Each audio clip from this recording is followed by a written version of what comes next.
Welcome everybody to the Fake Out podcast. This is episode 1. Obviously, this is not going to be perfect, but nothing ever really is it? So we are bringing you today the first episode of the Fake Out podcast, brought to you by KasperVGC. I have with me today Kasper Kallio. I'm trying my best. You got it right. With that it's name. not the American version. Kasper Kallio. Kasper Kallio, right? Yeah, Kasper Kallio. Yeah, we're talking about VGC. We're going to talk about the end of Regulation F, the beginning of Regulation G, his run at EUIC, kind of what he feels about Pokemon as a whole, his philosophy, and in general, just talking Pokemon, man. Bros being bros, Exactly. right? Yeah. So, Kasper, you want to introduce yourself by all means? Yeah, sure. I'm who are you? Kasper Kallio. I'm from Finland. Age 25, but with a golden heart. 25. Yeah, 25. Born in 98. October 3rd Nice. to be specific. But yeah, I'm age 25, but with a golden heart of a 6-year-old kid. You know. Yeah, I come from Finland. I've never felt like a Finn though, which is Why is that? I don't know. Like I'm a bit strange like that. Like I'm uber social. Like unlike Finns who are like I describe Finns as a bit jaded, shy, and a bit cold. To be fair, I like the Finns tend to like you need to warm them up. You know, they're kind of cold as the weather is. Yeah. I've always been like this kind of a warm soul. Yeah, we've talked a little bit before recording the podcast, just kind of getting to know each other, and just like I can tell you're definitely a lot more social than what I feel like people think of Europeans as, dude. Like it's been really nice like getting to know you. Likewise, David. Cool. We met on X like recently. Yeah. The people here want to know about your run at EUIC. I think you got top 16, which is why we're here, Yes. right? This is it's a really impressive feat, man. It is insane. This is not your first run at EUIC. No, it isn't. This is my second EUIC, so I'm back to back in the money with some secret crazy techs. Honestly, like super impressive. Not something that I think most players could ever really do, man. Like it's honestly like especially with something so innovative as what you brought, man. Let's open up your RK9 real quick. Yeah, so number 15 right here. Let's take a look at your OTS on here, man. This is pretty cool. You want to walk us through your team? Yeah. So essentially what I brought to UIC, we have our Caledon Rain, as you can see, but with a twist. You can see the size spam core there, Hatterini and Indeedee. But I think what the world wants to know is, why is there a Chi-Yu with an iron ball? I don't know if a lot of people have ever seen this iron ball Chi-Yu, man. This is interesting. This was some tech here. Yeah, and I've never seen that before. And actually, I started running it. This is not my first time actually bringing it. So I've used it in early Regulation F. I won one local with it. We can go maybe to my team report where we can see like what was the like early version of this. Yeah, I think because I built an earlier version of Iron Ball Chi-Yu and I won one PC, one got second in the MSS and 5 CP from the Global Challenge. And now with this EUIC finish, I have like 275 CP with Iron Ball Chi-Yu. Dude, like that's way more than most people ever get. And just doing it with an Iron Ball Chi-Yu is insane. It's such a Chad move. Like, oof. The Chad Iron Balls on this guy, man.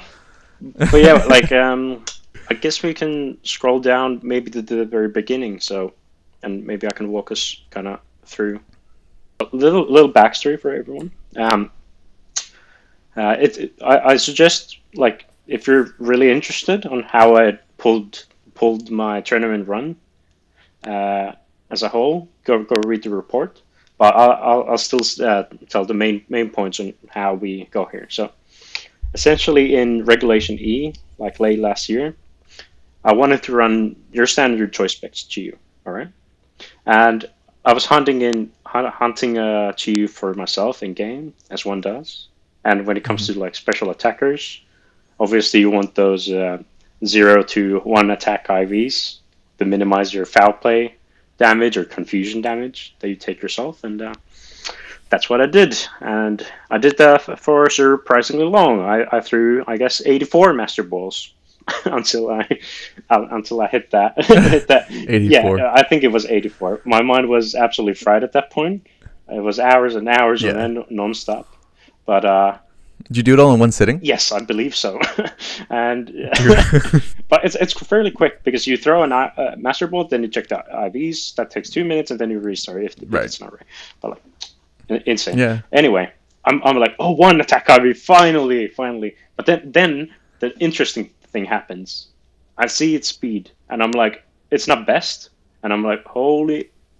Now I got like immediately my brain switched. Like, could I do something with this? But I didn't decide to do anything. Like, I didn't hypertrain the speed because I feel like this is rare. This is like 1 in a million chance to, because you have third guaranteed IVs with legendaries, and for them to not hit the attack or the speed is absolutely bonkers, and the speed is fairly low. Absolute bonkers. But I left that idea on the back burner. I borrowed another Chi for the MSS and finished second. And then I kept pondering it during Regi, but I didn't really feel like I came with any good ideas. Then fast forward to Regulation F. In February, I started experimenting. Like, if I could like run Tailwind and Trick Room, because the whole idea of why I wanted to innovate on this idea is because Chiyu is very powerful, right? Super powerful. But, yeah, Chiyu is a really powerful Pokemon. But the problem with Chiyu is it's really frail, right? So I wanted to figure out, could I give my Trick Room mons and Chiyu, like, could I make Chiyu more bulkier, and could I have this kind of alternative super strong Trick Room mode that no one has ever seen with insane damage? And I started experimenting on it. I ran Citrus Berry, I ran Life Orb, Sash, testing different sets, Nasty Plot, and whatever, and nothing really sticked. And then I killed the idea and tested something else, and without you, different kind of teams. But then I came back to it because I was like, what if I drop the speed even lower, right? So it isn't in the medium speed without like with that normal item, like Citrus. And then I checked the speed stat, and I'm like, wow, this thing can go really slow. Oh, okay. Because I can still. How slow? Sorry. Don't know what you use base. It isn't there for a reason. I can't tell the exact IVs. I'm sorry. I would love. Sure. But I can tell you this much: it outspeeds in Tailwind medium speed Pokemons. So like, cause you got your bolts and stuff. Sure. So things that aren't like crazy fast, medium speed, Rilla, stuff like this. Yeah. But then it works on the Trick Room, right? So it's like, and because I have Tailwind and Trick Room in my team, not this one, but with the one I brought in the EUIC. This is the strategy. So I Terra Normal the Farigiraf. Wow, so we have Beads of Ruin, like Trick Roomed Farigiraf, a +2 Terra Normal, clicking Hyper Voice. But this is why I have Ruination on Shiyu. It's because Ogre Pond Water won't get knocked still under Beads of Ruin. It will live with some slight HP. But Gaojin will get knocked regardless.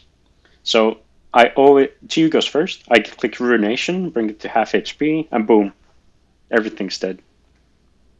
And even if they protect, okay, then I still have, like, how many turns? 4 more turns of Trick Room. Assuming they fail double protects, okay, 3 more turns, and I'm still leading with 3 mons and him having 2. And then he could have mons in the back, he could double protect. But then even if he got the double protect, 4 turns, 3 turns they get knocked, 2 turns. Yeah, okay. So let's say they failed the double protect. under the last turn of Trick Room, yeah, I'll win there. But I still have one mon in the back, which is, I think, depending on the matchup, I bring Urshifu or Ogrepon Heartflame, most likely. So I still have the fast mode run. So this team, I had 2 modes, fast mode and the slow mode, and it was just too good. And if you look at the Chien-Pao, it's a naive Icy-Wind Chien-Pao. It doesn't say the nature, but it's naive. Yes, naive. To maximize Icy-Wind damage. And it doesn't maximize it, like it's maximized, yes, but it doesn't.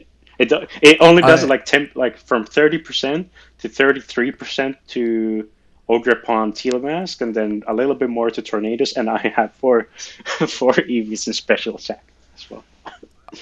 I didn't even notice until now that it's not running Sucker Punch. It's running the Icy Wind instead. And this is a meta call because booster energy flutters weren't common. Right. And if they had flutter, I wanted to Chien-Pao is the fastest mon essentially, tying with flutter. Right. So I wanted to Icy-Wind so that I can run my powerful Urshifu and just sweep with those 2 in combination, because Urshifu next to Chien-Pao is insane. Yeah, next to Chien-Pao. With Sword of Ruin. And same goes with Chien-Pao Pawn, like super strong, especially if you had that just does so much damage. The Terrifier Ivy Cudgel is like insane damage. Yeah. Like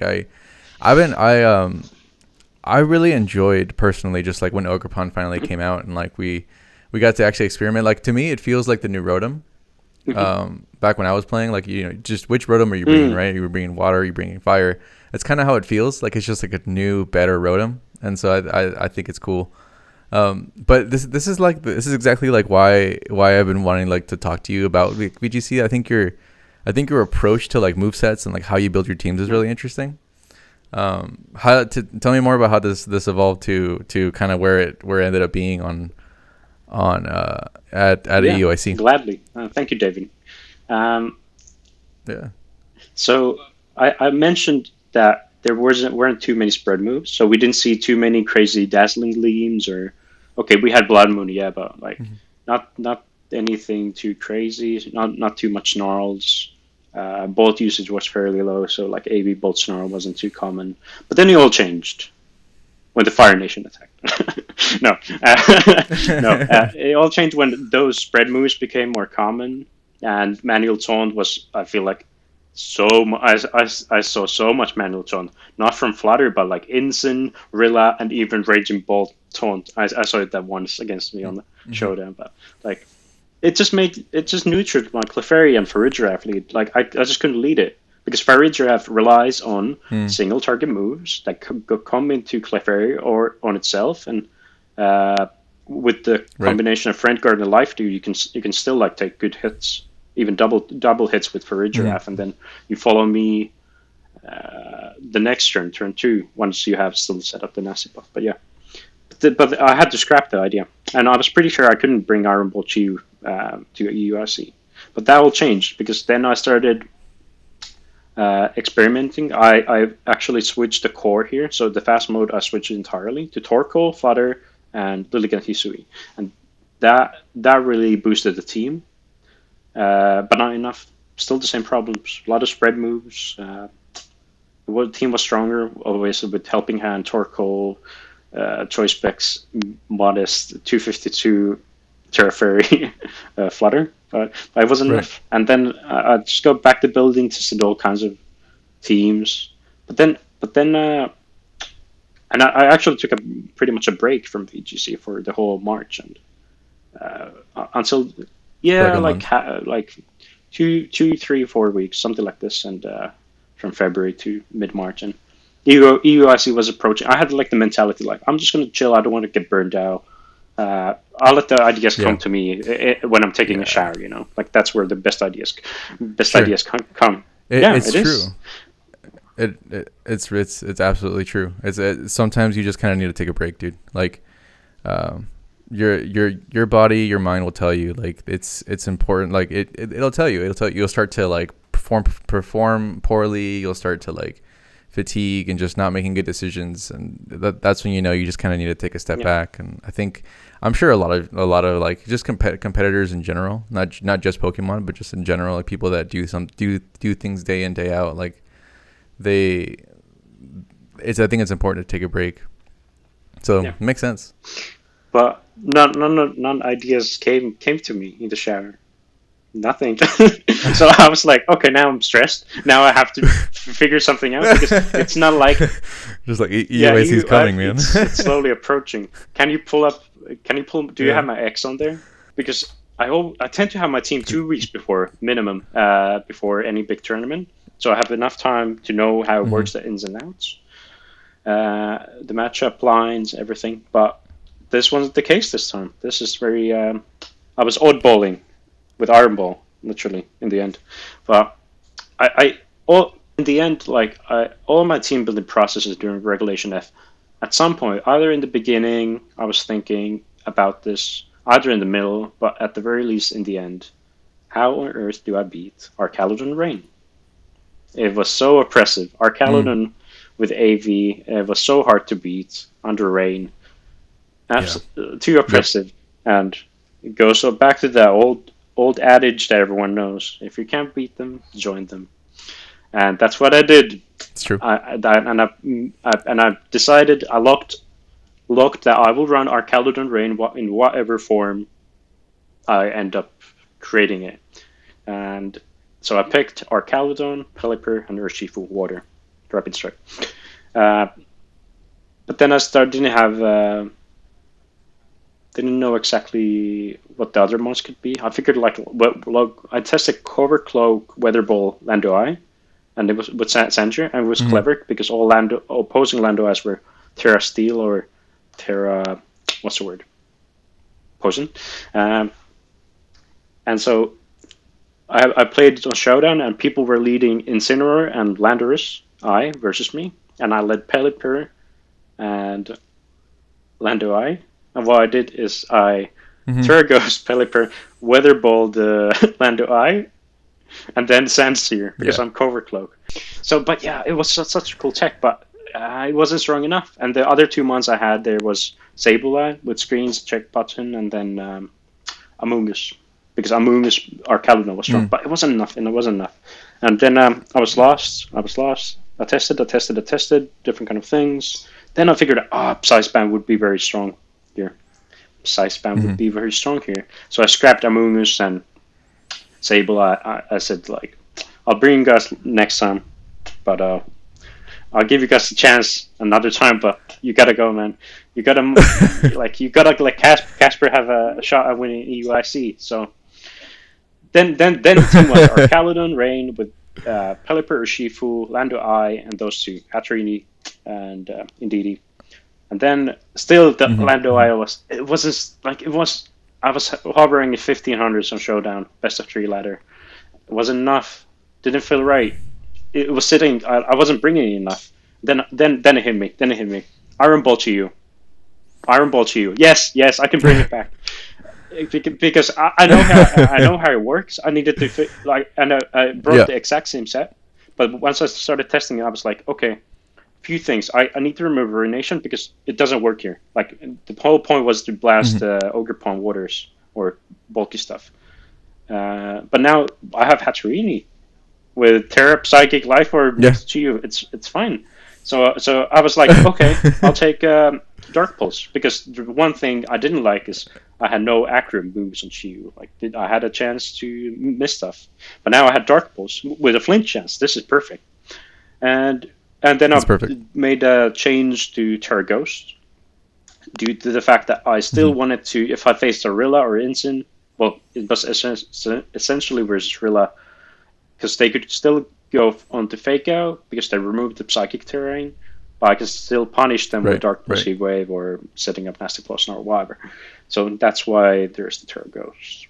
And that's how the team came to be. I got this 6. Believe it or not, 2 days before EUIC. That's why I wanted to, if you could pull my not in game. Just this is the team I'm bringing. I'll get them in game later. Oh, okay. You made the decision 2 days before. I had tested enough and figured it out. That's why I pulled the axe. I have a good meme about this internal stress anxiety I was experiencing. Everyone listening and watching, go follow me in my journey. good quality posts and memes. Yeah, How far still, yeah, there. You let me know when to stop. EUIC me with no team. Just how it feels. literally. And I made one last change the day before. This building buddy I have suggested me to give Urshifu Terra Steel, and I was like, oh, okay. Like I had considered, but I was like, no, I need power with Terra Water. But I was like, okay, this makes sense because in my testing. Like I versus let's say real flutter, I couldn't keep Urshifu safely in because there were situations like I don't want to bring EDD every time to kind of protect it from the fake out, and still right. You're still like punished by Glide or Woodhammer. So Terra Steel was perfect because then I could bring in DD and not get punished by the Rilla Woodhammer and just go for surging into flutter. So I was like, I can keep the offensive pressure on. I don't need to like. Lose it essentially. Yeah. Right. Yeah. You obviously piloted it very well, man. Like getting top 16 is no easy feat. No easy feat at all. Not with the world champions and multiple regional winners. Yeah, I noticed. Like just going through some of these names, I was like, oh, dude, you were like this was stacked, right? You got Wolf Glick right here at 13. Arash Omadi, like you beat Arash Omadi out. Who's that? No.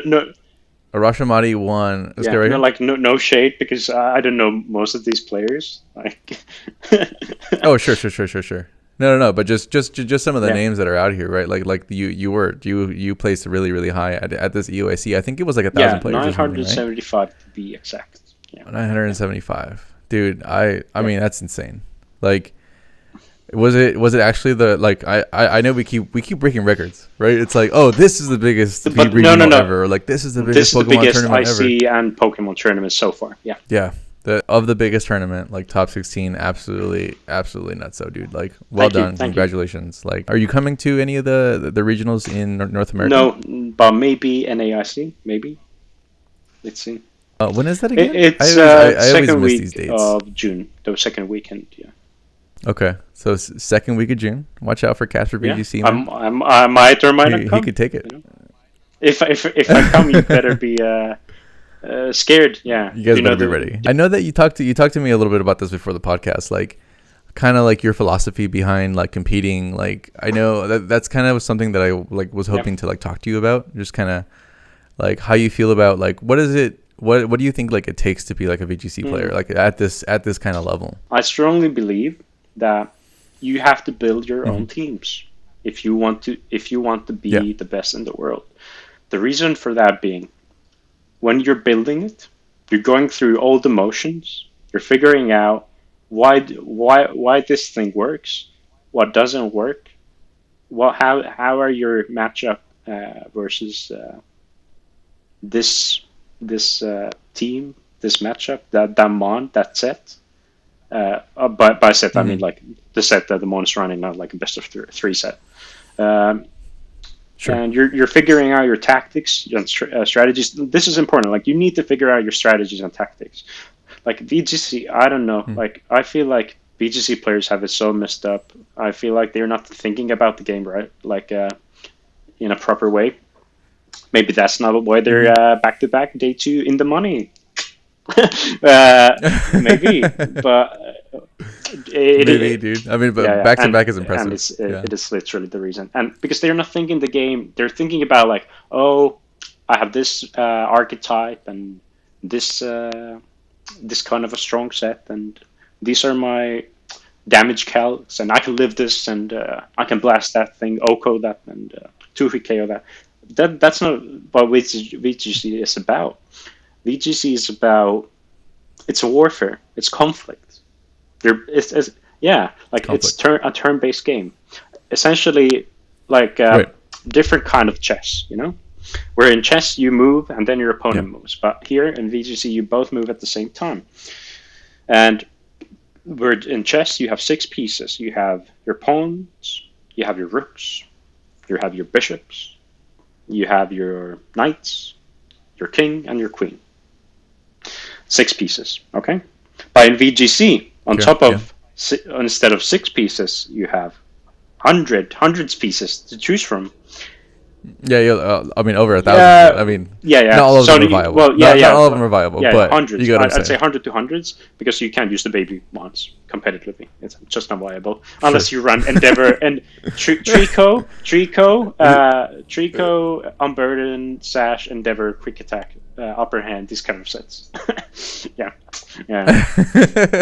I tested this. There was this team going around with Trico and with that set, and then Entei Terra Normal or Dragonite Terra Normal, and it's actually like, it's gimmickly viable, but yeah, I couldn't make it work. I know like back in the day, I think I saw like an Aron team or something. Like you have like you Endeavor do the same thing. It's like sturdy Endeavor, and then the sand just takes it out like way back in the day. But essentially, like, VGC is a conflict. You have your like 100 pieces to choose from, and I think I lost my train of thought here. You're good. Well, we have all the time in the world, and I could talk 5 hours about Iron Ball GU. Yeah. So, no, but like, VGC is conflict, and you need to think of it as a conflict, because that's what it is. You can't just think it's like me blasting a move and defending a move. Like, yes, it's that, but you need to like kind of.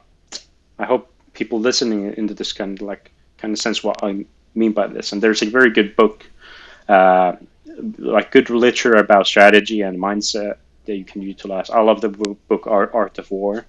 There's so much good. Yeah, Art of War by Sun Tzu. There's so much ancient knowledge to be drawn from that book and utilized in VGC. And people like, I think I want to broaden as well more about my team building philosophy. There are fixed properties in VGC, as such as your Pokemon's typing and its innate stats and movesets it can learn. And some ones have one ability, but some are tweakable. And then there are like fixable, changeable, like tunable stuff. A lot of stuff, like essentially like the majority of the stuff. So you can choose your own movesets from the move pool. You can choose your own Terra. You can choose your item. You can run your more bulky offensives, balance somewhere in between. You can fix your IVs, EVs, everything. Like, it's a very like customized. Like you're customizing your pieces, right? And so you have to think about it as you yourself. You are a general who's sending six troops essentially into battle, and so and then the thing is, you know exactly what are the options out there on the battlefield that you can face, because everyone's playing under the same regulation rules. You know what mons are viable, not viable, available or not, and so you need to build a team that can handle every single threat that's thrown against you. That's how I approach team building. And so I tend to make my teams very somewhat complex, and where it's very like spread out. And I know spreading out is like essentially a bad thing, because then you might be spread too thin. But I still want to my methodology. Yes. Methodology is that's right. I like to spread my team thin, but then thicken the ice, make the ice super thick, you know. So then if I have that, if I can handle a threat from the right side, left side, from the middle, from the back, whatever direction, from the ground or from the sky, I can handle it all. That's how I build my teams. And I feel like so many people go wrong with this. They don't build their teams. They take a pace and then they start learning it, but it's like it just doesn't work to me. Like, you will never be as good as piloting the team as the creator, because the creator knows the ins and outs, and you don't. And think of it this way. I'm making this a more about meta thing. So think of it this way. I know myself, and I know you. Okay. Yeah. But I know more about myself than I will know about you, David. Same goes to you, David. You know yourself more than you know me. And so if I'm taking your team and running it, I only know kind of some of it, but not all of it. It's like it's almost like just like the way you're describing this is kind of reminding me of a few things. Like you can't just take somebody's team and try to like get in their head, right? Like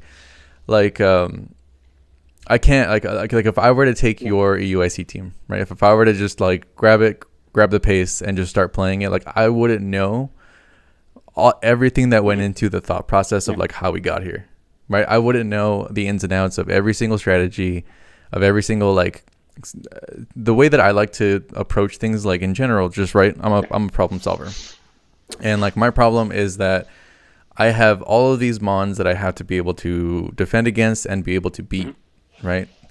And if I don't go through the process and the actual like motions of problem solving, how am I going to solve this problem? How am I like I got hit with a miracle seed grassy glide in the terrain and I just lost. Like, oh, my flutter main's not bulky enough. Like learning these things through the actual process is the way that you're going to build a team that you can rely on. Yeah, that's and actually use, right? David, actually, you like, made utilize. the perfect example. So let's say you pick it up, that team, and you have piloted it, but you don't know all the calcs. And then you go to a tournament and you're like, what on earth? Like, my flutter doesn't live that? Like, yeah, no. Yeah. Like, oh, I didn't, like, I would have played much differently if I knew that I wasn't going to live that. I would have like switched out. I would have switched to, or done a different defensive move. I would have protected maybe, instead of just like relying and thinking that I was going to live that. Like if you're not intimately aware of all these things that you have to be prepared for, you're not going into it correctly, right? You're in any competitive game or any sort of competition, right? It's me against you. It's not like my Urshifu against your Urshifu. It's me against you, right? So. And that's kind of where the mind games come in, right? And like people like in VGC will talk about mind games, like, oh, is he going to protect? Is he not going to protect? Like, you'll know if somebody's going to protect if you know the person, if you know your opponent. And this is where the philosophy of knowing yourself is. You have won like half the battles, so you win half and you lose half if you know yourself completely. If you and same goes if you. Like, but if you don't know yourself or the opponent, then you lose every battle, okay? But then if you know both, you win every battle. 1,000 battles. You don't need to worry about anything. Yep. And this is true. Look at my philosophy. Look at my team. I went 12-3, and I only lost 2 sets versus Raging Bolt teams, and I only took I had faced 5 teams during day 1 and day 2, and I won 2 versus out of 5. And if I had more prep time, remember I had my team 2 days before EUIC. Yes. 2 days, 2 days worth of prep. No, gets prep. To a tough scene if you're Kasper Kallio. I didn't even have full days because I was traveling to London on Thursday. Yeah. So, true. So I'd say like 1.5 day. Did you? Yeah. Sorry, you were asking. Were you like playing on Showdown on the plane? On the plane. So, like a little bit on the airport, but very little. But on Wednesday as much as I could, and then as much as I could on the day of Thursday, and then I had to leave in the late afternoon to catch my flight. But yeah, essentially, like my team is testament to that. Had I had more time to prep versus Bolt, I could have gone 13 and 12 or even better. And I did go 12-3, and there were 12-3s in top 8, and I just had very, very bad opponents because I had the worst resistances out of all 12-3s. So, but no, my opponents were very tough. It just, no shade to them. Like that's not what I mean here. It's just the truth that I had the worst resistances. Yeah, you're a good sport. Just want to clarify that. Yeah. That's the nature of Swiss, right? That's the nature of Swiss. Like everybody's got resistances. You got points. Like you have to hope that you're gonna get paired up against whoever. Sometimes you get paired down. Like that happens, and you can't. Like absolutely could have top 8'd. But so sometimes like there is luck in even just the tournament, like who you're paired up against, right? So, I think like I really like your points about like VGC players aren't necessarily thinking about it, right? Because I agree with you. Every time that I take a paste, every time that I like try to like just take somebody's team and like learn it, I'm never like, it takes me so long to like figure out every single little intricacy about the meta that's gonna come up. Like I'm not gonna figure it out because I didn't solve that problem myself. I'm taking a tool. I'm taking a tool that for like a Yes, a job man. that I'm not even. You're right on for. the money. Imagine someone did a test for you at school, and you're taking it. Yeah. You didn't learn it. You don't have the skills. Yeah. Exactly. You're just like rolling It's like cheating in college, dude. Like you're reading, you're cheating off the textbook, but you're not actually learning it, right? You have it in front of you. Like somebody wrote that textbook. You didn't write that textbook. Like write the textbook, and you'll probably do a lot better than anybody who like is just reading it or learning it from somebody that told them, right? You gotta solve the problem. Sometimes you gotta do the work, man. Definitely. I have like a personal philosophy because like I've always wanted to be a math teacher.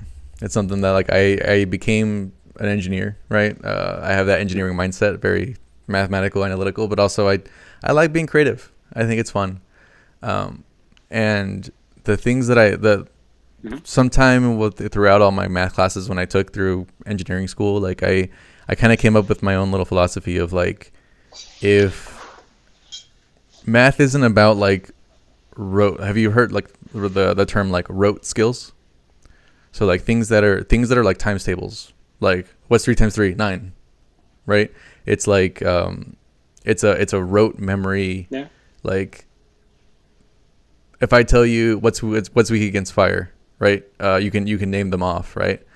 But then there's like exceptions, like it like heat shrink could take fire damage, but it's got flash fire, right? There's exceptions to these things, and it's all about context and all these things. But math in general is not about the numbers. It's not about the rote memory. It's about a way to problem solve. It's like I'm giving you a set of data, or I'm giving you X. I need you to find Y, and how are you going to get there? Like with math, it's kind of like it's a very useful and handwritten way to kind of solve a problem. But in general, if I say, hey, I need to get from here to Chicago in the next 2 days, how am I going to do that? Am I going to take a plane? That's probably the best way to do it. But is that the only way? Like I could walk. I probably can't walk it in 2 days, right? And in general, like if any problem you have out there, whatever it is, whatever problem that you feel is taking over your life, there's usually a solution. And sometimes people don't. Yeah, and it can be a wide variety. You could take a car, you could take a bus, you could take a plane, the train, whatever. The bus, right? There's a variety of solutions to your problems, and I think that's why I resonate with the idea of the way you team build, right? Like, hey, I have a problem to solve. I have a problem to solve.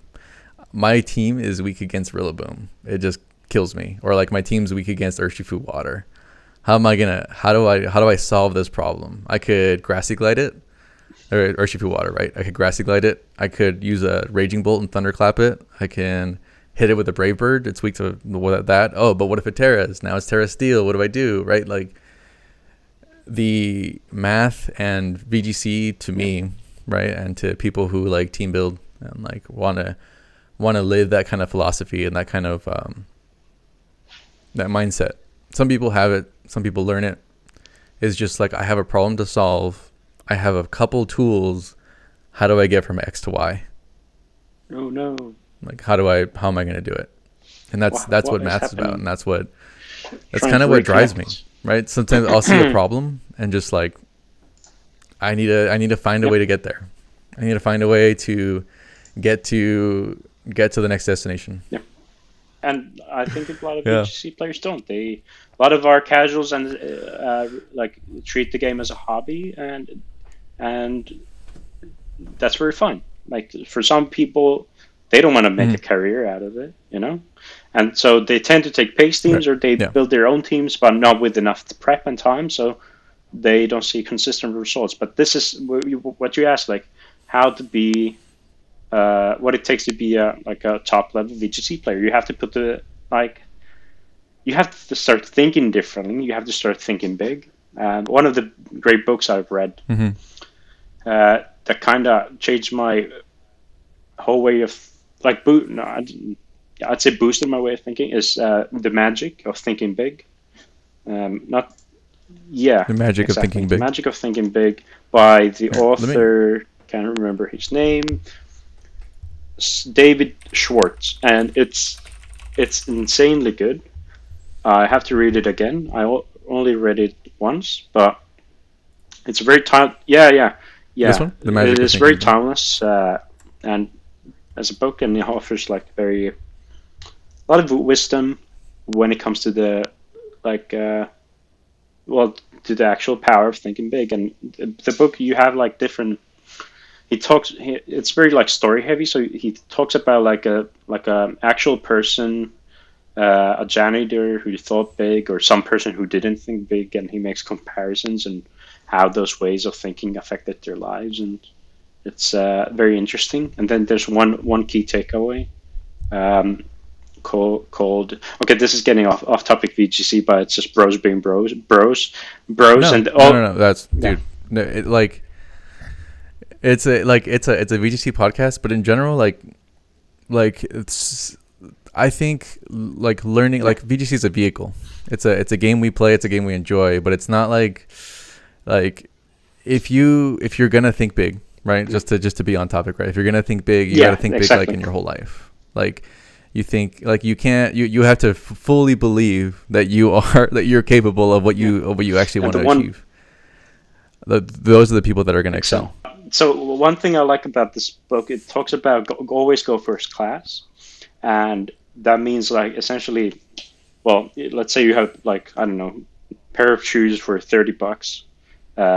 Those are very probably high quality and wear off quickly. So rather go for the boots or shoes that go for 80, because those will last for you 5 years or 10 years, 20. So always go first class, and that means everything in everything.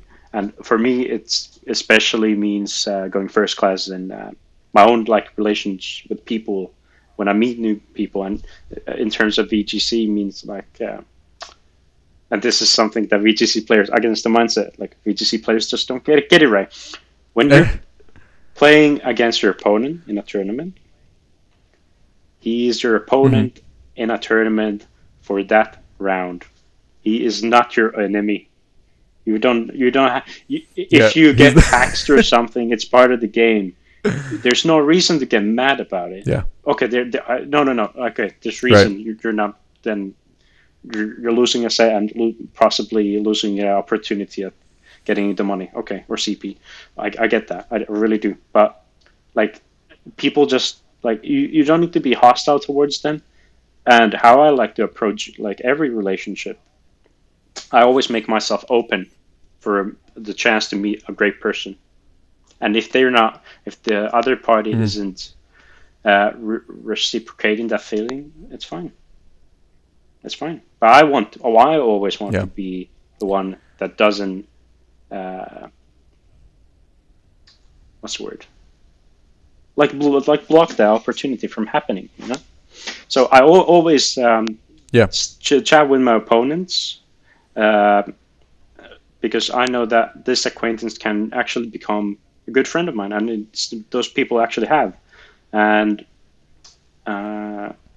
the thing I like most during rounds, when we can just joke about stuff, where it isn't silently playing. Right. Yeah. You're just not talking super serious, zoned in. I have to say this. I'm a very genuine person, and I don't I might say things.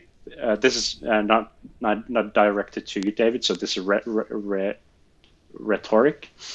I might say things that you don't like, but I feel like they're if I say them, I feel like it's important to still say them, either for me, either for you, or either for the both of us.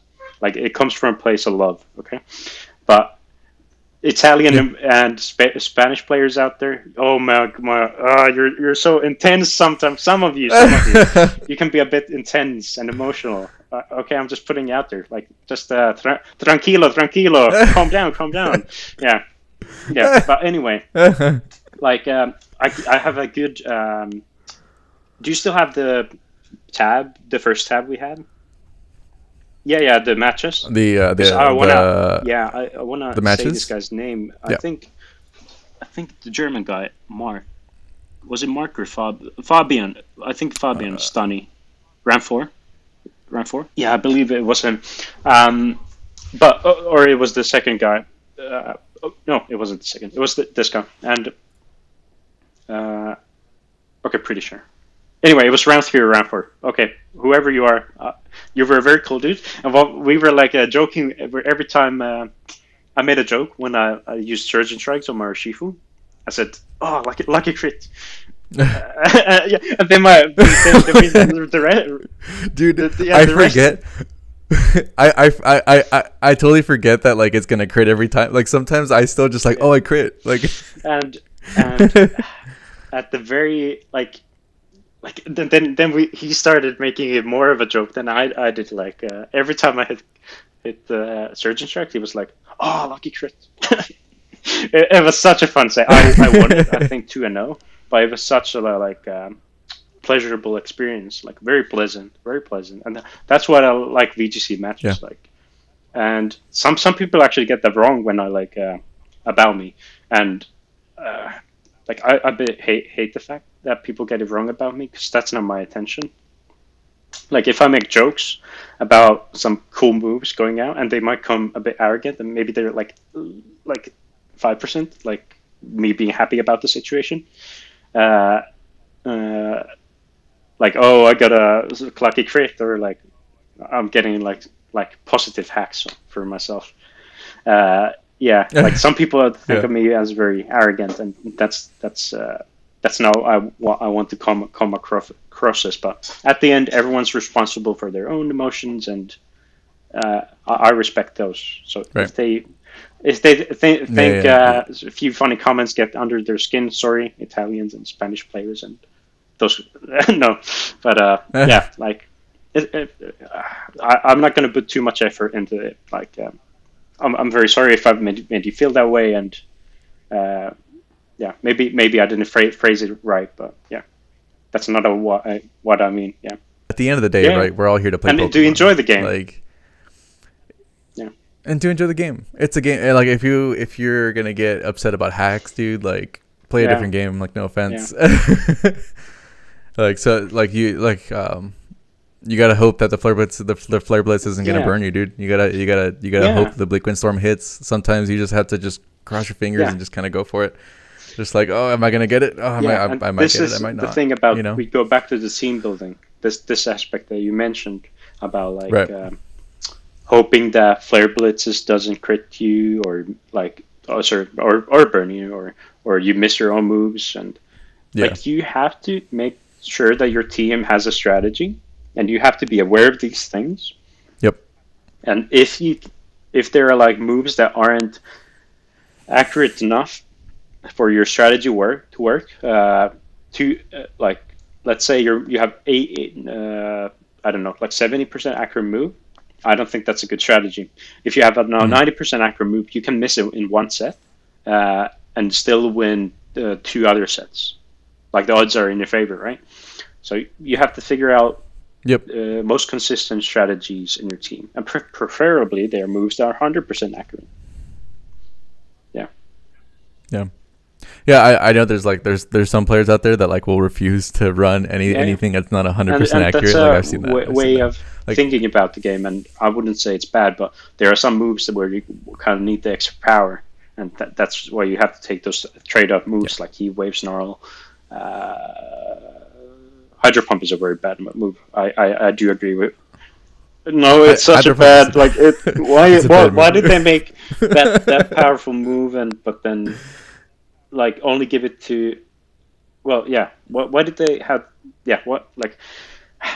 Why do people like? Why aren't there like stronger moves that more monks, water type ones, or access to like water type powerful attacks can learn, because Scald is a very good move, 100% accurate and can burn. But then, like, so if you learn it, it's so, and then it can thaw you out. It can thaw you out. That's another good thing. But then you have a Hydro Pump that's just powerful, and it can miss 20% of the time. Powerful, yes, yeah.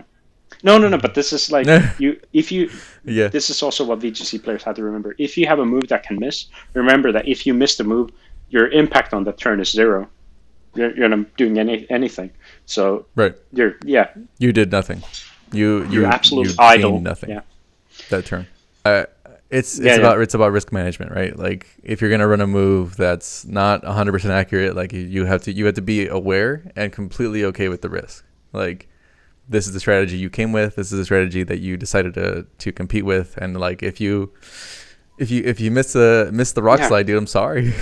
Like if you missed a Bleak Wind Storm, like, or if I flinch you with rock slide, I'm like. I'm happy about it. You don't have to be. I don't care. Like right, like I'm running rock slide because it's a broken cover move. Cloak or attack me first. Like bring it on, baby. Like and word. Yeah. Are you No, I was. Sorry, I don't mean to cut you off. Are you? Yeah, just a little comment about my philosophy. If you could sum it all up.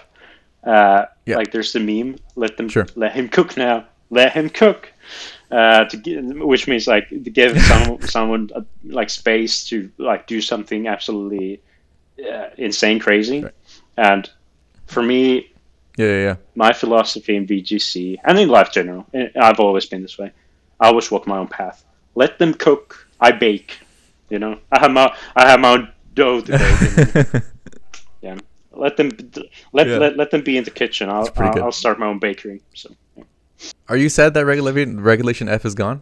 Like after all these months, I kind of wanted to bring this team to still another tournament. I do have a local coming up, so I could go ruffle some wolf feathers there with this. But sad, no. It could have lasted a bit longer with more tournaments. Given me a chance to be put on stream, which I didn't on EUIC. That's such a crime. That's such a crime. Literal crime by TPCI. Yeah. Put Kasper on stream. And yeah, I mean, I would have had another chance to win a tournament with this team. So yes, I'm a bit like mellow about it. Not sad, not happy. Mellow, slightly. Sure. But yeah. Looking forward to the Regulation G. It's looking a bit crazy. Yeah, Regulation F definitely got me like excited about VGC again. Personally, like I dropped out of VGC for years, man. It's like I was really into it in X and Y, and when I came back, it was because of Regulation F. Like I played through Scarlet and Violet. I saw a Champao and I was like, yo, when can I use this? This thing's tight. I saw Ogerpon come out. I saw it doing cool things, and I was like, "Yo, like these Pokemon are cool. Terrestrialization is like interesting. It's not. I mean, it's no Mega Evolution. You know, Mega always have a special place in my heart. But like, I played a lot of Mega Mawile, so like Reg G, dude, Zacian, like let's go. But I'm really sad to see it go, because to me it was like coming home again. Like it was like, oh, dude, these Pokemon are cool. Nothing feels like super oppressive. Yeah, it wasn't Reggie, Iron Hands, and Hisuian Arcanine, and Urshifu. Yeah, it wasn't that. Yeah. It wasn't. Yeah, it wasn't. It's not a meta that you can just solve overnight. It took forever for things to get figured out. Like different teams like undulated the whole time. Like it's been such a cool ride. Like I am a little sad to see it go. Because you know it's gonna get a little more centralized with Regulation G, but well, yeah, okay. You don't I get what you mean with the restricted, yes, but the stuff you have around, because no, and I think I shine a bit when it comes to restricteds. I mean, the last time you were on stream was in 2022, right? When you were at the last EUIC. I was the first one in the world to get in the money with the Cure and Weight. Dude, can we pull that up? Hold on. You're running the show, man. I'm just a guest, so if you want to pull it up, you can pull it up, baby. I got you. Hang. Yeah. No, but it was my first major as well. No regionals before that, only locals. Back in Ultra Sun, Ultra Moon, Corona came, and then restrictions were semi-lifted, so we could have regionals and internationals. That was my first major. And this guy I met, Rafael, my opponent, very cool guy. Met him again in EUIC here. Very cool guy. Such a strong player. And Rafael, if you're watching, dude, shout out to you. And it was his first time on stream as well. And we were both 3-0, first time on stream. Super cool. Yeah. And so here's my team: Scarf Ditto, Jolly Groudon. Can't remember was a AV. No, I don't think it was AV. It was. Can't remember. No, Whiteherb, Jolly, Groudon, Protect, Precipice Blades, Rock Slide, Fire Punch, Sableye, Jack Button with enough speed to outspeed most Incineroars, where you click Fake Out. If you dodge them, and then the Fake Out goes to the Sableye slot because they Fake out at the. Super smart. Like, this is like my top 2 tech. Iron Bolchi is now number 1. It took the place from the Sableye set. So here we go. So I shocked the casters. I love Sableye, dude. They were thinking I was going for Quash, but no, I tricked him, bro. No, I dodged the trick, which was going to Charizard, and then no screens. Yeah. He's dead. He's donezo. But I got a crit, but it didn't matter. Donezo, dude. At that point. And then I just crushed the game. A lot of clever switches. This at that time that was the best Pokemon I ever played. And then during the whole run as well, I did very cool plays. And I beat. Yeah. Yeah. And you beat it, man. Yeah. And then you have the Venusaur, very, very strong in the sun. And Charizard, obviously. Insane. Mm-hmm. And Kyurem White. Yeah, Kyurem White, like, really super cool powerful. Very underestimated. There were a lot of Evoltol Groudons going on, so I just blasted through all of them. Oh, that makes sense. Because and Sash Venusaurs as well. Like, and then Hail comes down and breaks them down. This was definitely like a double restricted format, but like Reg G being a singles restricted format, like, do you have any like predictions for like what are we gonna see at the first regionals for Reg G? A lot of Calyrexes, either form, Ice or Shadow. Lunala popping up. Yeah. A lot of Sun variations. So dual Sun, we have Groudon, and now we have Koraidon. Very interesting. Right. We will see some Kyogre teams. We won't see too many Miraidon teams. No, I don't think so. You don't think so? Kind of somewhat hard to use, essentially, because even if you have access to the strong, what do you call the feature mons, I think it's kind of hard to use. Also, I do think Rain is a bit hard to use, actually, so I don't think Kyogre is that good. I just need to figure out counterplay against it, and it's not that. Yeah, like grass types, you can sweep through it with some bug moves and poison moves, and essentially physical attackers, because there's the Coleman set running around with Kyogre. Have you seen that? Right. Mm-hmm. So it's Origin Pulse, Protect, Coleman leftovers, Ice Beam, with Terragrass. Very bulky. It's super impressive, but I do think if you knock the Kyogre, those teams are kind of bad. Sorry, it was. You said it was Calm Mind. Origin Pulse, Protect. Calm Mind what? Ice Beam, Origin Pulse, Protect. So no Water Spout, just running the Calm Mind set, like super bulky. That's cool. Leftovers, with what? What's the item? Lefties? Yeah. Okay. That makes sense. That sounds way scarier than the Water Spout stuff, dude. That's actually fascinating. Strong, because they are so bulky, and they're next to Amoongush, hiding behind Amoongush. They tend to just go Calm Mind, and then start attacking. I love that. That's actually This might be the Terragrass. Can't forget that. This might be the set, guys. This might be the way that Kyogre is running Regulation G, man. It's pretty good. I do think. What else are there? Dialga, Palkia. I haven't looked into those. I think they might have potential. there's a Dialga. Oh, wrong one. I haven't Did you tested mean either. Origin? Like, Oh, okay. There's a Dialga Origin Ursaluna team going around. That's actually pretty cool. Yeah, I've tried it a little bit. It's pretty cool. I mean, I don't know how consistent it'll be, but what makes it's all right. Origin Dialga better than normal Dialga? It has the Adamant Crystal gives it more to its stabs. So Steel and Dragon type attacks have 1.2 times power. So it's also not hogging an item, right? It has its own item, so you don't have to like worry about the item slot. The Telepathy allows you to not take earthquake damage when you start just trying to sweep with Ursaluna. But wait, I'm still confused. How does this differ from Dialga? Because Dialga can have access to. Oh, it's Is it bulkier in different. stats? I think it's different in the stats. Because Dialga has telepathy as well.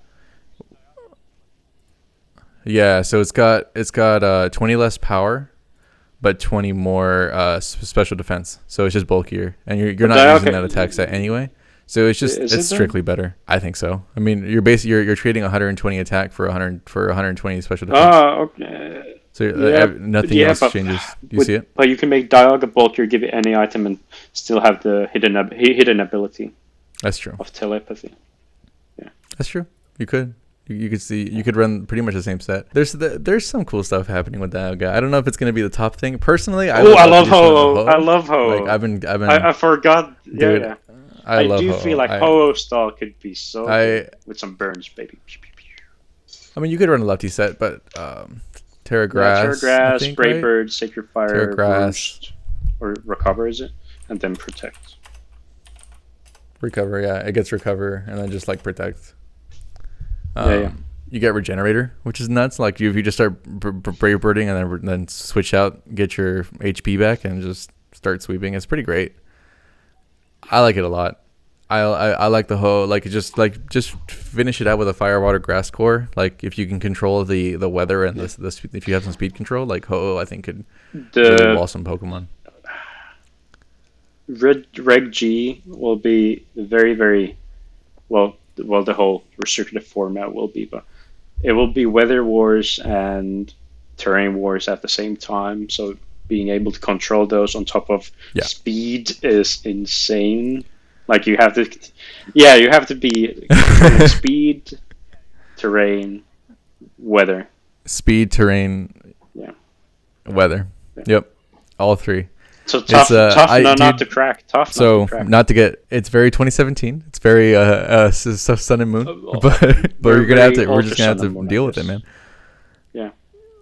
Ultra Sun and Moon. Yeah. I think. I mean, not to get ahead of myself, dude. But I like at some point in the next few months, probably after Reg G for a little while, maybe right after, they're just gonna bring the Tapus back, right? How? Like the Tapus, how are they bringing those back? Of course. What do you mean how? Of course. Why not? What do you mean how? Dude, if it's gonna be all terrain, all terrain wars, and you don't have the Tapus, like, come on, man. No, I don't know. I mean, maybe, dude. Imagine. To see some action. Feeny is so strong. Coco is so strong. Yeah, Finny's so strong. Am I right on next to a Tapu Koko? Like, get out of here, dude. Yeah, sounds spicy. Yeah. No, I mean, it could happen. I'm just surprised that we don't have Tapus. We don't have Ultra Beasts. Oh, like, Ultra maybe at least just the Ultra Cortana. Beasts. So strong. Yeah, dude. Terra, like Terra Fire Cortana. Get out of here, dude. Can't burn it. Helping Hand in Sun, Terra Fire, Choice Specs, plus Cephalo, Mind Blown. There you go. Yeah. It could be a lot of fun. I'm hoping that at some point we get the Ultra Beasts back, because I just think they're cool. I think they make for a really cool Pokemon. And just like putting them next to the Paradox Pokemon and putting them next to all the other, like, just thematically, I think would be really fun. Just to kind of wrap things up, man. What are your plans for the future? Possibly, so you said NAIC, right? Between now and NAIC, let's see if I go to any. I don't have to. I have the invite. My feeling is I just want to take it slow. If I have a team ready, then I'm gonna start looking if it makes sense to go anything. But I don't want to stress myself about that. It's yeah. I go fair. worlds to win. That's where my eyes at the prize. Yeah. You got it, dude. Yeah. I just We'll see go. what worlds, dude. Yeah. I just Gonna got off take the phone from Professor Kukui. He called me to say, he called me to say we're looking for a new champion of Valola, and I told him I'm coming. So look no further. Yeah. I'll be right there, dude. I'll be right there. Yeah. Any other plans, like, for maybe just like what's next for Kasper, dude? I've started coaching some like players who, I'm you're coaching starting in right now. So some players who like my style of thinking and play style and that kind of themes. I want to teach them like in and out of games things, more focus on the out of the game things, because that's where I can drive the most value. Okay. I feel like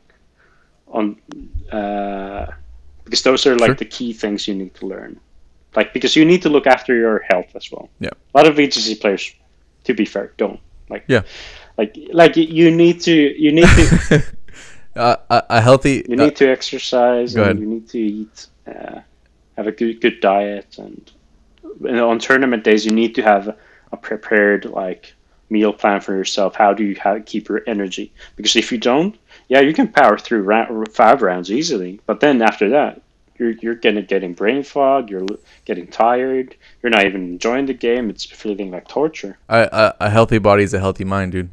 Like, it's a long day. I mean, how long was the EUIC? We were like hours. Yeah, we got there like day 1, 7 something to pick up our competitor badges on the day off. So 7:30, I guess. Then obviously we had to wake up like 5, 6. Yeah, around there. Right. Like closer to 6 a.m. and. So let's say we got there 7:30. I think we wrapped things up around 18:30, 19. So we're looking at 11 hours. Wow. That's day 1 for you. Like, doing anything for 11 hours. Like, doing that's longer than most people work like in a day. Like, that's a long day. That's a long day. Like, you need to be prepared. Snacks, water, lots of water. I got top 16. Of EUIC, not during the EUIC. I got it 2 months before because I started like training, eating well, focusing on my mindset, focusing on figuring out what are other people running. I won it 2 months. Like I'm calling this a victory because I won. I was the best out of Finland. I'm top in the top 1% of all players. I won.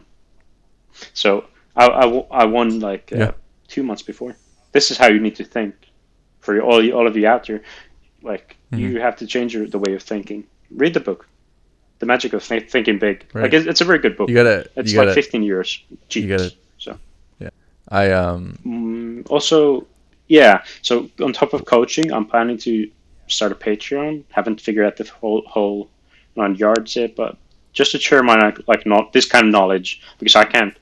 I have to have a scalable way of reaching a lot of people at the same time, because I can't individually coach everyone. Sure. So having that kind of way of me sharing knowledge to people would be very valuable for them, and obviously for me too, because I'm building a brand here, and this is what I want to do. This is where I'm very strong at. Yeah. So, and also after Worlds, I have a plan for a very, very interesting project. Will take years to complete. It's kind of a YouTube series, and there's lately been going around some heated conversation about this topic on X. I won't tell any more about it. You have to see afterwards. Yeah. Afterwards, stay tuned, everybody. We'll get the announcement. Follow KasperVGC on X. I thank you very much for joining the very first episode. Thank you, David. It's such an honor. It's been really a pleasure. Like, you're so talented. Like, your skills. You just started out a few months ago, but I looked through your content and your latest videos about berries and VGC, and like immediately the narration, the editing, the content in itself, everything high quality, like professional. This is what VGC lacks. Well, it lacks professionals, and so this is something we need to bring to the people. I appreciate that, man. I appreciate the kind words. I also like I might not be, top 16 at EUIC, right? I don't know if I have the kind of like schedule and lifestyle to like fully compete at the highest level like I wish I could, but like bringing a level of quality to, I think, the community, and just in general, like as a Pokemon community, I think is just really the goal of PoxVGC, right? Is to be a hub for, entertainment for one, and two, just like knowledge and more of a holistic approach to just being a good person, man. Being a good person, being a competitor, and VGC is a medium for us to actually like all kind of just think through. It's about problem solving. It's about competing with fairly and with honor and with a good game plan. I appreciate you, Kasper. Thank you so having much for me. joining. It's such a pleasure. Yeah. For everybody watching out there, thank you so much for watching the very first episode of the Fake Out podcast. More to come. I appreciate Kasper joining us all the way from Finland. The time difference was definitely a challenge, but what do we got? Like 10 hours? We figured it out. Yeah. It's almost 11 right now. Yeah. Stay tuned for more content from PoxVGC. Looking to do more video essays, more podcasts, more of everything. So stay tuned, guys, and thank you so much for joining. Until next time.